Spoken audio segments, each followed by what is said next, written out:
Со над 150 туристички документарни филмови и спотови биле представени културните, стопанските и еколошките потенцијали во служба на туризмот на повеќе од 50 земји на меѓународниот фестивал за туристички филмови и спотови во Варшава.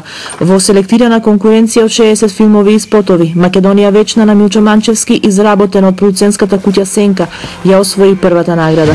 Спотот со кој владата ја почна меѓународната кампања за промоција на Македонија на неколку светски валидни телевизиски куќи и со наградата ја потврди својата целисходност. Бидејќи спотот е прво награден на фестивал посветен на туристички филмови и спотови, тоа представува една исклучителна можност за афирмација не само за целокупното културно и природно богатство кој што го поседува Република Македонија, туку е и извонредна можност да презентира туристичкиот потенцијал кој што може да го понуди Република Македонија. За спотот Македонија вечна веќе се отворени вратите на слични на полскиот фестивали во Романија, Португалија и во Србија.